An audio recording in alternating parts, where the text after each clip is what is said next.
네, 우리 제자들이 근심할 수밖에 없었어요. 왜냐하면 예수님이 제자들을 사랑하셔서 또 그 끝까지 사랑을 가지고 예수님을 사랑하셔서 노예나 할 수 있는, 그것도 아주 천한 노예나 할 수 있는 발을 씻어주시는 일은 하셨지만, 그러나 우리 예수님께서 지속적으로 그 식사 자리에서 가룟 유다를 지칭하지는 않았으나 지금 모인 제자들, 너희들 중에 하나가 나를 팔 것이다 라는 암시를 계속해서 주셨습니다. 그러면 누구라고 지칭은 안 하셨는데 너희 중에 하나가 나를 판다고 계속 하실 때마다 제자들이 그게 난가? 나를 얘기하시는 걸까? 이런 굉장히 불안함을 느꼈지 않겠습니까? 또 지금 베드로가 오늘 38절에 13장 마지막 절에 보시면은 결코 주님을 버리지 않겠다, 목숨이라도 버리겠다 라고 호언장담했을 때 그 수제자에게 예수님께서 내가 닭이 2번 울 때 3번, 세 번의 부인은 완전한 부인이죠. 완전하게 나를 부인할 것이다. 그리고 또 제자들에게 너희가 모두 나를 버리고 도망갈 것이다, 이런 말씀을 계속 하고 계시거든요. 그러면 정말 베드로가 예수님을 3번 부인했을까요?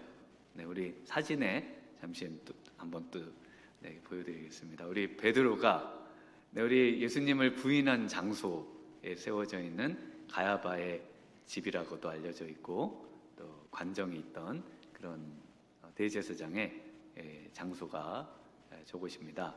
저곳에 지금 이제 교회가 베드로 통곡교회, 베드로가 예수님을 부인하고 통곡했다 그래서 베드로 통곡교회라고 붙여집니다. 이렇게 이제 제가 뭐를 자꾸 보여드리는 이유는 이 성경이 그냥 이렇게 상상 속에 쓰여진 게 아니에요. 성경은 정말 그 시대에 있었던 그 일들을 기록해 놓은 책입니다. 그래서 제가 저런 거를 경험하고 이스라엘에서 공부하기로 결심을 했습니다. 성경을 땅에서 배워야 된다. 성경은 땅의 책이다. 이런 생각을 했습니다. 저 교회의 특징은요, 십자가가 맨 위에 있어야 되는데 그 십자가보다 더 높이 있는 게 있습니다. 닭 보이세요? 닭. 그래서 베드로가 제일 싫어하는 가축, 닭입니다. 절대 안 먹었을 것 같은 거, 닭입니다. 과연 죽기 전에 닭을 용서하고 죽었을까? 이게 제가 참 궁금한데 저희 가면 그래서 닭을 키우더라고요. 그래서 이제 그 다음 장에도 보여주시면요, 그 들어가는 교회 입구에 파란 옷 우리 예수님께서 빨간 옷을 입은 베드로에게 내가 3번 나를 부인할 것이다. 그리고 베드로는 잘 보이지는 않으시겠습니다만 절대로 그러지 않겠다는 그런 이제 모습을 그려놨습니다. 그리고 주위에 제자들이 모두 놀래고 있죠. 저 수제자인 베드로가 예수님을 버린다면은, 부인한다면은 우린 뭐냐? 이런 이제 심정으로 지금 제자들이 놀란 모습이 뒤에 새겨져 있습니다. 그래서 안으로 들어가면요, 안으로 들어가 보시면은 바깥이네요. 먼저 바깥에는 그 예수님이 저곳에 겟세마네 동산에서 끌려오시는 그 계단입니다. 그래서 기드론 골짜기를 타고 이제 이 가야바의 관정까지 대제사장에 있는 곳까지 끌려오시던 그때 당시에 이제 계단이 되겠습니다. 그 안에 들어가시면은 이제 이렇게 예수님이 달아 내려져서 그 감옥에 갇혔던 그 지하 감옥이 있습니다. 지하 감옥은 예수님을 그 밧줄에 로프에 달아가지고 밑으로 내려서 그리고 거기서 가둬놨다가 다시 끌어올리는 곳인데요. 조금 더 가까이 가서 보시면은 저렇게 이제 그 구멍이 돼 있고요. 안에는 역시 이제 그 공간이 있습니다. 그래서 죄수, 그 중에서도 아주 그 극악한 죄수를 가둘 때 저런 곳에다가 넣어서 이제 가두고 그리고 다시 이제 끌어올릴 때는 로프를 이용해서 올라올 수 있도록 이렇게 했던, 실제로 예수님이 갇혔던 것으로 알려진 그런 이제 감옥이 되겠습니다.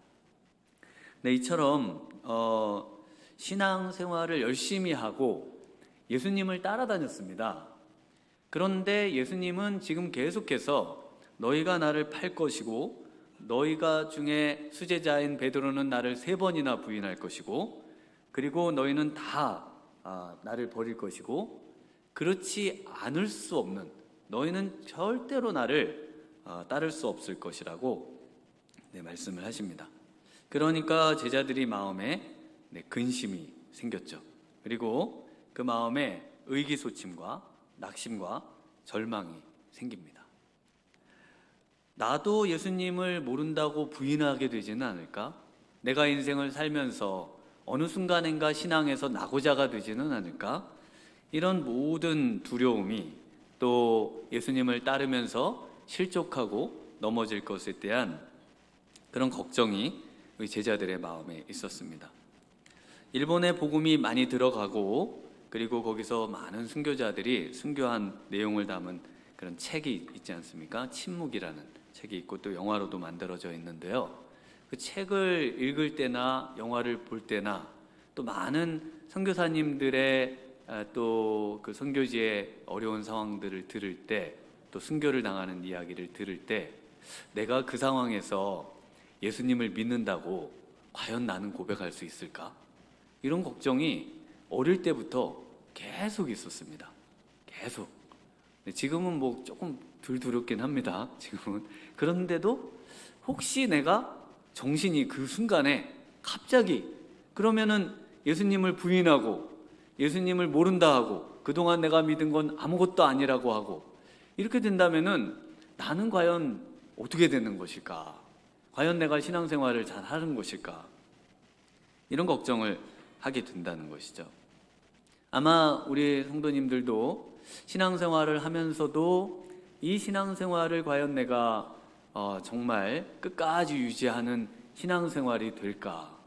과연 어느 순간인가 또 교회를 떠나거나 예수님의 품을 떠나는 그런 모습이 되지는 않을까? 그러면서 이 신앙생활에 강한 회의와 또 강한 또 염려와 또 마음의 근심, 걱정, 이런 것들이 역시 동일하게 있을 수 있겠습니다. 그런데 우리 예수님께서 뭐라고 말씀하셨습니까? 너희는 마음에 근심하지 말라. 그러시면서 오늘 지금 본문 14장부터 이제 17장, 16장 이르기까지, 17장에 이르기까지 이제 우리 예수님의 다락방 강화와 기도가 이제 소개되고 있습니다. 그래서 우리 예수님이 아주 긴 설교를 통해서 제자들에게 그럼에도 근심하지 않을 수 있는 이유, 근심하지 않고 염려하지 않고 걱정하지 말고 나를 따를 수 있는 이유에 대해서 말씀을 해주고 계십니다. 어떻게 근심하지 않을 수 있습니까? 첫 번째로는요, 오늘 본문의 근거에서 보면 예수님만 믿음으로써 근심하지 않을 수 있다라고 말하고 있습니다. 우리 13장 38절, 14장 1절을 같이 한번 읽어보겠습니다. 시작. 예수께서 대답하시되 내가 나를 위하여 내 목숨을 버리겠느냐? 내가 진실로 진실로 내게 이르노니 닭 울기 전에 내가 3번 나를 부인하리라. 너희는 마음에 근심하지 말라. 하나님을 믿으니 또 나를 믿으라. 예수님을 정말 베드로가 3번 부인했을까요? 요한복음 18장 17절에 가서 보시면은 문 지키는 여종이 베드로에게 말하되 너도 이 사람의 제자 중 하나가 아니냐 하니 그가 말하되 나는 아니라 하고, 여기서 한 번 부인합니다. 또 25절에 가면 시몬 베드로가 서서 불을 쬐더니 사람들이 묻되 너도 그 제자 중 하나가 아니냐? 베드로가 부인하여 이르되 나는 아니라 하니 2번 부인했죠? 그리고 27절에 이에 베드로가 또 부인하니 곧 닭이 울더라. 그래서 베드로가 3번 정확하게 부인한 것을 기록하고 있습니다. 베드로, 예수님을 이 부인한 베드로가 나중에 우리 예수님이 십자가에 죽으시고 부활하신 다음에 그 빈 무덤을 확인하러 그 빈 무덤에, 예수님의 무덤에 갑니다. 그리고 예수님이 이 베드로를 찾아오세요. 그날 밤에, 부활하신 날 밤에. 요한복음 20장 19절에 이날 곧 안식 후 첫날 저녁 때에 제자들이 유대인들을 두려워하여 모인 곳의 문들을 닫았더니 예수께서 오사 가운데 서서 이르시되 너희에게 평강이 있을지어다. 이때 예수님을 만나는데 이 베드로가 예수님을 만난 뒤에 어떻게 하는가 하면요, 예수님을 볼 면목이 없잖아요. 예수님을 모른다고 그것도 저주하면서 부인하고 3번이나 부인하고 했던 베드로였기 때문에 이제 물고기를 잡으러 고향에 갑니다. 그런데 예수님께서 그 베드로를 또 찾아가셔서 만나세요. 요한복음 21장 7절에 예수께서 사랑하시는 그 제자가 베드로에게 이르되 주님이시라 하니 시몬 베드로가 벗고 있다가 주님이라 하는 말을 듣고 겉옷을 두른 후에 바다로 뛰어내리더라. 그리고 예수님께서 이 베드로를 만나서 아침을 잘 조반을 먹이신 후에 그리고 내가 나를 사랑하느냐라고 3번 부인했던 베드로에게 3번 사랑하느냐고 물으심으로 그 마음에 그 가지고 있었던 예수님을 부인했던 그 죄책감, 이 모든 것들을 용서해 주고 계시는 모습을 볼 수가 있습니다. 베드로를 포기했습니까? 포기하지 않았습니까? 포기하지 않으셨습니다. 그래서 예수님은 지금 마음에 근심하지 말라는 겁니다. 왜냐하면은 너희가 나를 버려도 나는 결코 너희를 버리지 않는다는 겁니다. 신앙은, 믿음은 내가 예수님을 끝까지 붙들어서 어떻게든 정신줄을 놓지 않고 어떻게든 그 밧줄 붙들고 천국으로 올라가다가 이 놓치면 죽는데 절대 놓치지 않는 그것을 신앙이라고 하질 않습니다. 신앙은 우리 예수님이 내가 잡을 힘이 없어서 놔도 예수님이 나를 붙잡고 천국으로 끝까지 끌고 가주신다는 거, 그래서 예수님이 나를 붙들고 계시다는 것을 믿는 거, 그래서 내가 무슨 사고가 생겨서 정신이 이상해져서 예수님을 모른다고 막 부인을 하고 또 잘못해서 예수님을 저주하면서 욕을 하고 다녀도 예수님은 나를 사랑하셔서 천국에 데려갈 거라는 것을 믿는 것, 이것이 믿음입니다. 믿음은 내가 하나님께 잘 보여서 뭔가를 선한 일을 많이 해서 천국에 가는 것이 아니에요. 천국은 또 우리 하나님의 사랑은 전적으로 우리의 어떠함과 상관없이 예수님이 우리를 결코 놓지 않는다는 겁니다. 이것을 믿는 것이죠. 그래서 믿음은 끝까지 사랑으로 우리를 사랑하시고 우리를 붙드신다는 것을 믿는 겁니다. 로마서 8장 35절에 누가 우리를 그리스도의 사랑에서 끊으리요? 환난이나 곤고나 박해나 기근이나 적신이나 위험이나 칼이랴. 38절에 내가 확신하노니 사망이나 생명이나 천사들이나 권세자들이나 현재일이나 장래일이나 능력이나 높음이나 깊음이나 다른 어떤 피조물이라도 우리를 우리 주 그리스도 예수 안에 있는 하나님의 사랑에서 끊을 수 없으리라. 할렐루야. 네, 이걸 믿는 겁니다. 절대 끊을 수 없어요. 그 어떤 것도 우리의 그 두려운 마음 때문에 행하는 우리의 실수라 할지라도, 넘어져 실족하는 것이라 할지라도 우리 예수님은 절대로 내가 너희를 놓지 않고 너희를 이끌고 또 나아갈 것임을 약속하고 계신 것입니다. 그래서 예수님은 1절에 너희는 마음에 근심하지 말라, 하나님을 믿으니 또 나를 믿으라, 이렇게 말씀하고 계십니다. 여러분, 하나님을 믿으시고 예수님을 믿으시죠? 네, 믿으셔야 됩니다. 그래서 우리 누가복음 22장 31절에 예수님이 내가 나를 3번 모른다고 부인할 것이다 라는 말씀 바로 앞에 무슨 말씀을 기록하시냐면은 시몬아 시몬아 보라 사탄이 너희를 밀가부르듯 하려고 요구하였으나 그러나 내가 너를 위하여 내 믿음이 떨어지지 않기를 기도하였노니 너는 돌이킨 후에 내 형제를 굳게 하라. 그래서 우리 예수님의 기도는 달리 표현하면 우리 예수님은 포기하지 않는다는 것을 나타내는 것입니다. 그래서 우리가 기도한다는 것은 포기하지 않는다는 겁니다. 우리가 자녀를 위해 기도한다는 것은 자녀를 위해 포기하지 않는다는 것입니다. 자녀를 향한 우리 하나님, 우리 예수님의 믿음을 가지고 있다는 것은 내가 자녀를 지켜주지 못해도 우리 자녀를 우리 주님께서는 끝까지 포기하지 않으실 거라는 것을 믿는 겁니다. 내가 내 눈으로 지키지 않으면 우리 자녀 어떻게 되나? 우리 자녀 앞으로 어떻게 살까? 이런 것들로 염려하거나 근심하지 말고 오히려 우리 예수님을 믿으라는 것입니다. 그리고 예수님처럼 어떻게 하라고요? 기도하라는 겁니다. 기도하는 자는 포기하지 않는 자예요. 우리 예수님께서 우리를 포기하지 않는다는 것, 이것을 우리를 위해서 그래서 지금도 뭐하고 계시다고요? 기도하고 계시다는 것으로 표현해 주고 계신 것입니다. 내가 늘 너의 이름을 불러가면서 포기하지 않고 기도하고 있는데 뭐가 그렇게 걱정이고 염려냐? 라고 말씀하고 계신 것이죠. 사탄이 우리를 끌고 가려고 정말 우는 사자처럼 우리의 이런 연약한 우리를 잡아채려 할 때, 그러나 우리 예수님은 절대로 사탄에게 우리를 내주지 않으시겠다고 약속하시고 계신 것입니다. 두 번째로는요, 어떻게 근심하지 않을 수 있습니까? 천국을 목적 삼음으로써 근심하지 않을 수 있습니다. 우리 2절과 3절 같이 한번 읽어보겠습니다. 내 아버지 집에 거할 곳이 많도다.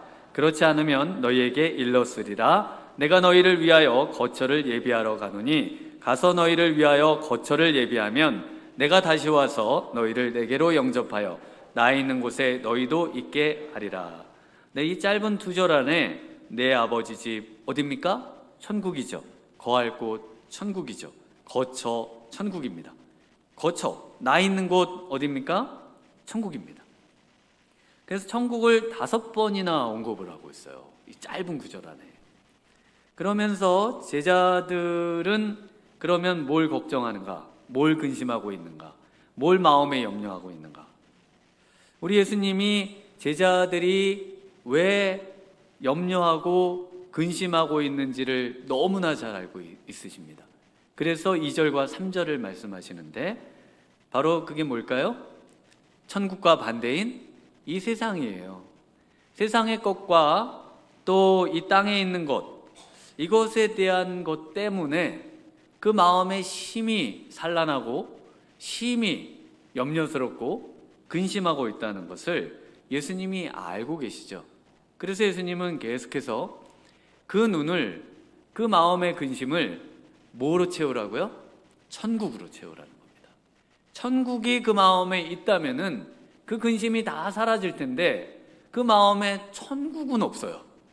그 마음에 세상이 가득 차고 세상에 있는 걸로 가득 차 있기 때문에 마음이 온통 근심과 염려와 걱정밖에 없습니다. 마음에 천국이 가득 차기를 소망합니다. 마음에 정말 천국으로 가득 차서 정말 그 마음의 근심이 사라지고 기쁨과 찬양과 환희와 영광이 우리의 마음속에서 흘러나오는 그런 생명의 강이 되는 그런 우리 성도님들이 되셔야겠습니다. 우리 예수님을 팔아먹기로 한 가룟 유다, 예수님을 노예값 30에 팔아먹었잖아요. 왜 예수님을 팔아먹었습니까? 노예값 30, 은 30 때문이죠. 그래서 요한복음 13장 29절에 어떤 이들은 유다가 돈꾀를 맡았으므로 명절에 우리가 쓸 물건을 사라 하시는지 혹 가난한 자들에게 무엇을 주라 하시는 줄로 생각하더라. 유다가 그 조각을 받고 곧 나가니 밤이로라.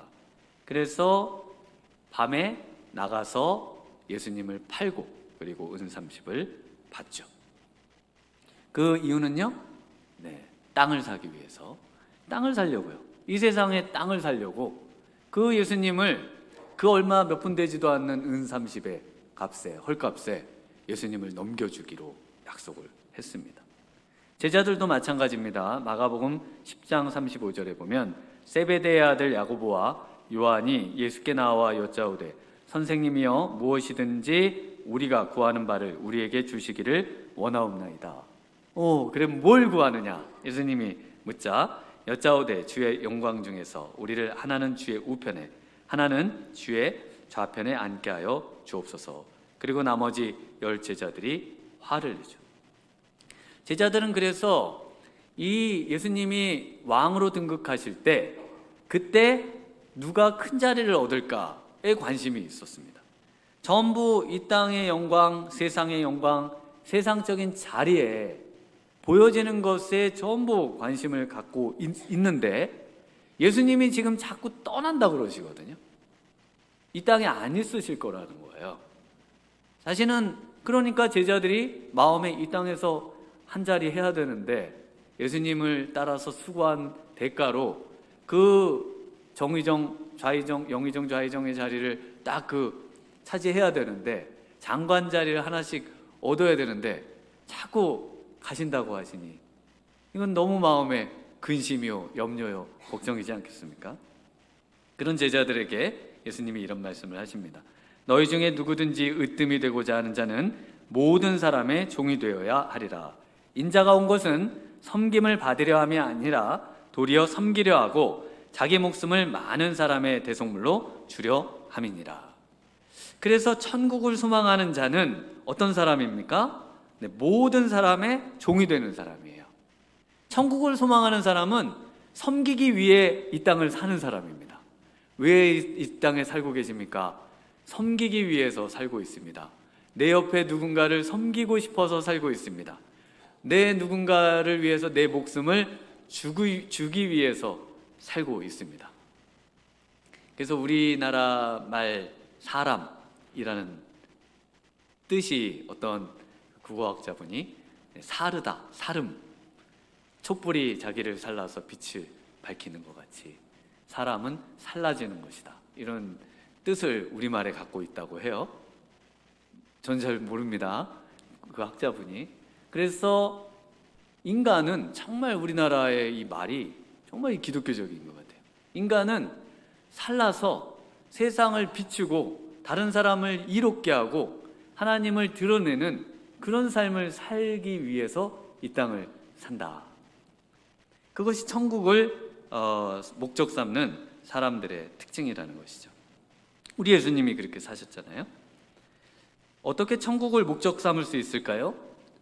바로 우리 이 땅에 예수님이 오셔서 우리를 데려고 가려고 하시는 그곳이 어디예요? 천국입니다. 우리 예수님은 이 땅에 오셔서 십자가에 죽으시고 또 부활하셔서 이 땅에서 영원히 잘 먹고 잘 살게 하려고 그 놀라운 일을 하신 것이 아니라 분명히 성경에 오늘 본문에도 마찬가지고요, 천국으로 이끌고 가기 위해서 천국이라고 하는 하나님이 계신 곳에 영원히 그곳에서 정말 우리 하나님과 회복된 그 관계 속에 그런 은혜를 누리고 영광을 누리며 살도록 하기 위해서 이 땅에 오셨다라는 것을 분명히 말씀하시죠. 그래서 이것을 믿는 겁니다. 우리가 예수님을 왜 믿습니까? 왜 신앙생활을 하는 걸까요? 왜 우리가 이 명절에 또 교회에 와서 예배를 드리는가요? 왜냐하면 우리의 마음을 어디에 두려고요? 천국에 두는 겁니다. 우리는 이 땅에다가 소망을 두는 게 아니에요. 우리는 유한한 이 땅의 삶이 아닌 영원하고 변함이 없고 무한하신 하나님과 함께하는 무한한 삶, 그것을 소망하면서 이 자리에 있는 겁니다. 그것을 마음에 그리면서 그것을 어찌하든지 맛보면서 살아가려고 하는 것, 이것이 신앙생활인 것이죠. 그래서 천국을 뭐라고 표현하고 있는가 하면은 2절에 내 아버지 집이다 라고 말씀하시고 3절에서는 나 있는 곳이다, 우리 예수님이 계신 곳이죠. 그리고 그곳이 우리를 위한 거처다 라는 말씀을 2번이나 그 거처는 우리를 위한 것이다 라고 말씀을 하고 계십니다. 그래서 거기다가 우리 예수님이 또 가서 집지로, 우리 예수님은 목 쓰시니까 집지시나 보다, 이런 거라기보다는요, 우리 예수님께서 그곳에 갈 수 있는 그런 자격을 얻도록 해주겠다는 표현을, 이제 거처를 예비하러 간다라는 말씀을 하시면서 오해할 수도 있잖아요. 그래서 6절에 이렇게 말씀하시죠. 우리 6절을 같이 한번 읽어보겠습니다. 예수께서 이르시되 내가 곧 길이요 진리요 생명이니 나로 말미암지 않고는 아버지께로 올 자가 없느니라. 네, 우리 예수님께서 그래서 예수님을 통해서만 어디에 갈 수 있어요? 천국에 갈 수 있습니다. 예수님이 아니고서는 안 돼요. 그래서 기독교가 조금 배타적인 말을 듣습니다마는, 왜 예수님 아니면 안 되냐? 왜 예수님만 믿어야 되냐? 너무 다른 종교를 배타적으로 대하는 것이 아니냐? 이유는 딱 하나입니다. 정말 온 우주를 만드시고 우리를 만드시고 온 우주의 유일하신 그 하나님이 올 수 있는, 하나님께로 올 수 있는 길을 우리 예수님께만 부여하셨기 때문에 그래요. 그 통행증이 예수님께만 있어요. 어떻게 다르게 말씀을 드릴 수가 없습니다. 다르게는 아무리 가봐야 길이 안 나 있어요. 그곳에서 오신 분이 그곳으로 우리를 데리고 갈 수 있습니다. 그래서 우리는 예수님을 믿고 예수님을 믿어야 천국 간다고 말씀을 드리는 것이죠. 그리고 예수님은 뭐라고 하시죠? 진리라고 하시죠. 진리라는 뜻이 뭘까요? 진리. 네, 진리는 은폐 또는 감추어진 것. 렛대라는 강이 있거든요. 그래서 사람은 죽으면 망각의 강을 지나가서 다 잊어버려가지고 우리는 다 아무것도 몰라요. 강인데 그 강을, 이제 그 내용을 뒤집는 겁니다. 그래서 모든 것이 알게 되고 드러나져요. 그래서 뭘 알게 되고 뭘 드러내신 거예요? 우리 예수님이 천국입니다. 진리는 천국 진리입니다.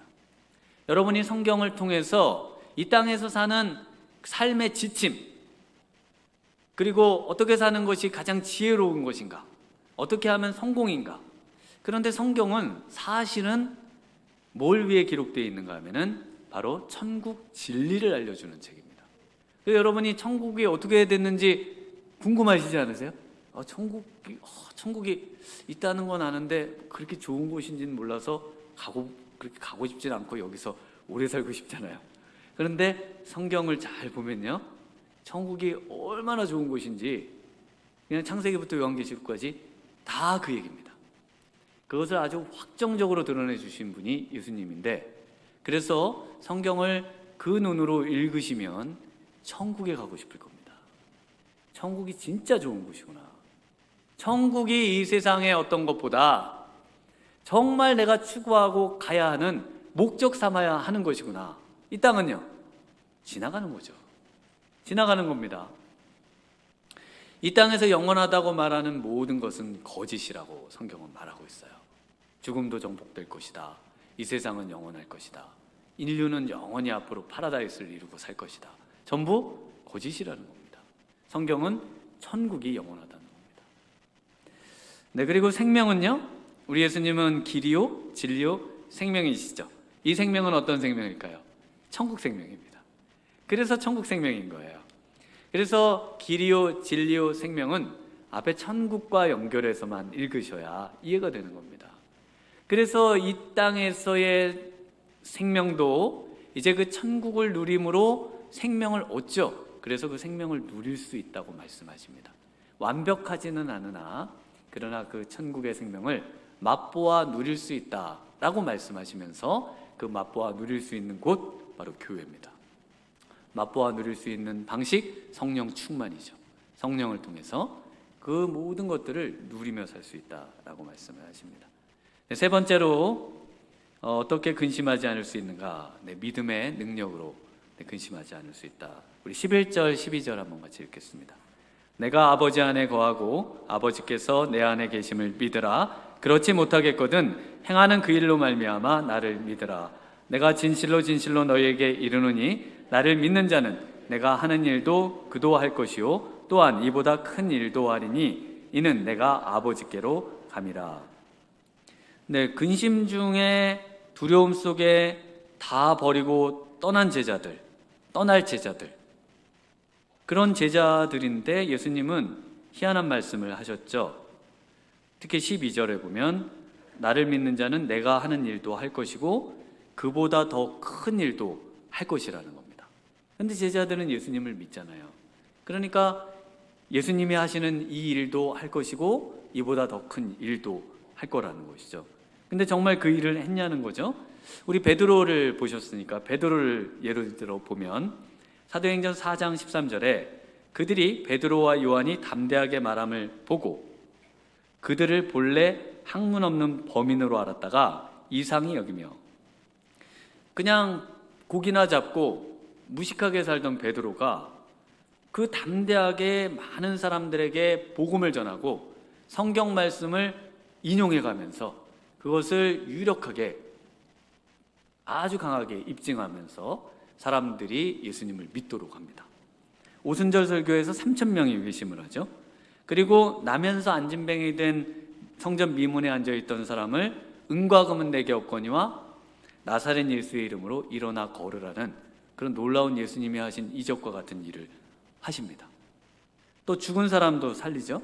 사도행전 5장 15절에 심지어 병든 사람을 메고 거리에 나가 침대와 요 위에 누이고 베드로가 지날 때에 혹 그의 그림자라도 누구에게 덮일까 바라고 예루살렘 부근에 수많은 사람들도 모여 병든 사람과 더러운 귀신에게 괴로움 받는 사람을 데리고 오니 다 나음을 얻으니라. 사도행전 9장에는 중풍병자 애니아를 고치고요. 다비다 도르가라고 하는 여제자가 죽었는데 살려내고요. 예수님이 하신 일도 하고 더 큰 일도 합니다. 어떻게 이렇게 가능할까? 그리고 이방, 우리 예수님은 팔레스타인 땅, 이 유대 땅을 떠나신 적이 없거든요. 그 인근 지역, 데가볼리라든지 이런 지역만 다니셨는데 이 베드로는 정말 그 흩어져 있는 모든 지역들을 다 돌아다니면서 복음을 전한 그런 인물이지 않습니까? 그래서 예수님처럼 십자가에 죽을 수 없다. 그래서 십자가에 거꾸로 로마에서 십자가 처형을 당해서 죽은 인물로 알려져 있습니다. 다른 제자들도 마찬가지고요. 어떻게 이게 가능할까요? 어떻게 이 정말 마음에 근심으로 가득 차 있는 제자들이 결국 정말 예수님의 이런 말씀을 가지고 또 예수님의 그런 우리를 놓지 않는 그런 믿음을 가지고 이런 놀라운 일을 행해낼 수 있을까요? 네, 그것이 10절인데요. 우리 10절 같이 한번 읽어보겠습니다. 시작. 내가 아버지 안에 거하고 아버지는 아는 내 안에 거하신 것을 내가 믿지 아니하느냐? 내가 너희에게 이르는 말은 스스로 하는 것이 아니라 아버지께서 내 안에 계셔서 그의 일을 하시는 것이라. 네, 그래서 예수님을 믿는 것, 그것이 우리 예수님이 하신 모든 일이 전부 하나님 아버지가 안에 계셔서 하신다는 겁니다. 그래서 우리가 예수님의 그런 일을 하고 예수님보다 더 큰 일을 할 수 있는 이유는 우리 안에 누가 계셔서요? 예수님이 계셔서. 예수님이 계셔서만 가능하다고 말하고 있습니다. 그래서 예수님이 이제 그 다음 장 요한복음 15장에 가면은 포도나무와 가지 비유를 이야기를 통해서 내가 내 안에 내가 내 안에, 그래서 예수님이 우리 안에 계시는 것이 어떤 것인가에 대해서 이제 좀 더 자세하게 이제 설명을 해주십니다. 그래서 우리가 예수님의 일을 하고 또 예수님보다 더 큰 일을 감당하면서 이 땅에 정말 이 제자들이 살아냈던 근심을 이기고 걱정을 이기고 염려를 이기고 세상을 이기고 마귀를 이기고 사망을 이기고 승리할 수 있었던 이유, 비결, 그 안에 예수님이 계시기 때문입니다. 계시록 3장 20절에 볼지어다 내가 문 밖에 서서 두드리노니 누구든지 내 음성을 듣고 문을 열면 내가 그에게로 들어가 그와 더불어 먹고 그는 나와 더불어 먹으리라. 여러분 안에 예수님이 계십니까? 함께 먹고 마시는 그런 가족과 같은 친밀함이 예수님에게 있습니까? 정말 그렇다면은 세상을 이기실 수 있습니다. 정말 그렇다면은 근심과 염려를 이겨내실 수 있습니다.